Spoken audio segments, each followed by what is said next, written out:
দিনভর বৃষ্টি চলবে রাজ্যের একাধিক জেলায়। ঝড়েরও পূর্বাভাস রয়েছে রাজ্যের 5 জেলায়, এমনটাই জারি করেছে আবহাওয়া দপ্তর। তো বন্ধুরা, আজ থেকে রাজ্যের উত্তর সহ দক্ষিণ কলকাতা, বাংলাদেশ লাগোয়া আর কোন কোন জেলায় হতে চলেছে এই ঝড় বৃষ্টি, এ বিষয়ে হাওয়া অফিস কি জানাচ্ছে বিস্তারিত জানিয়ে দেবো ভিডিওটির মাধ্যমে। জানতে হলে ভিডিওটিকে শেষ পর্যন্ত দেখবেন। ভিডিওটি ভালো লাগলে লাইক করবেন, আর এই ধরনের আবহাওয়ার লেটেস্ট আপডেটগুলি জানতে আমাদের চ্যানেলটিকে সাবস্ক্রাইব করে পাশে থাকা বেল আইকনটি প্রেস করে আমাদের সঙ্গে থাকবেন। ভিডিওটি এই মুহূর্তে কোথায় থেকে দেখছেন, সেখানকার আবহাওয়া কেমন রয়েছে, ভিডিওর কমেন্ট বক্সে কমেন্ট করে জানাবেন। রাজ্যে প্রবেশ করছে বর্ষা, যার জেরে টানা বৃষ্টির পূর্বাভাস রয়েছে বাংলার একাধিক জেলায়। আজ লোকসভা ভোটের শেষ দফা আবহাওয়া পূর্বাভাস বলছে আজ বৃষ্টিতে ভিজতে পারে দক্ষিণের জেলাগুলি। ভোটের মাঝে ঝড় বৃষ্টির সম্ভাবনা রয়েছে রাজ্যের একাধিক জেলায়।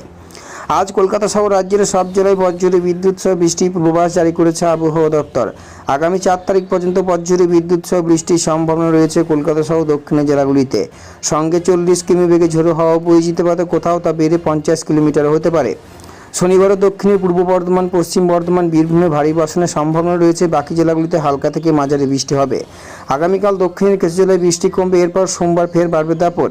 এদিন বীরভূম, উত্তর 24 পরগনা, দক্ষিণ 24 পরগনা, পূর্ব মেদিনীপুর, নদিয়া, মুর্শিদাবাদে বৃষ্টির সম্ভাবনা প্রবল। বৃষ্টি হতে পারে মঙ্গলবারও। গত দুদিন থেকে ভারী বৃষ্টি চলছে উত্তরের জেলাগুলিতে। আজ দার্জিলিং, কালিম্পংয়ে ভারী বৃষ্টির সম্ভাবনা রয়েছে। আজ উত্তরে জলপাইগুড়ি, আলিপুরদুয়ার, দার্জিলিং, কালিম্পং, কোচবিহার, উত্তর দিনাজপুরে বৃষ্টি হবে। এর মধ্যে কোচবিহার, আলিপুরদুয়ারে ভারী থেকে অতি ভারী বৃষ্টির সতর্কতা জারি রয়েছে। রবিবার পর্যন্ত ভারী বর্ষণ চলবে উত্তরের একাধিক জেলায়। মৌসুম ভবন সূত্রের খবর, এবার স্বাভাবিকের দুদিনের আগেই 30 মে কেরলে উত্তর পূর্ব ভারতে দক্ষিণ পশ্চিম মৌসুমী বায়ু প্রবেশ করছে। একসাথে রাজ্যে বর্ষাও ঢুকেছে। আইএমডির আপডেট অনুযায়ী স্বাভাবিকের থেকে 7 দিন আগে উত্তর পূর্ব ভারত ও উত্তরবঙ্গে বর্ষা শুরু হয়ে গেছে, এবার এমনটাই পূর্বাভাস দিয়েছেন তারা। তো বন্ধুরা, এই ছিল হাওয়া অফিস থেকে পাওয়া লেটেস্ট আপডেট। ভিডিওটি ভালো লাগে লাইক করুন, আর এই ধরনের আবহাওয়ার লেটেস্ট ট্রেন্ডিং আপডেটগুলি প্রতিনিয়ত আপডেট পেতে হলে আমাদের চ্যানেলটিকে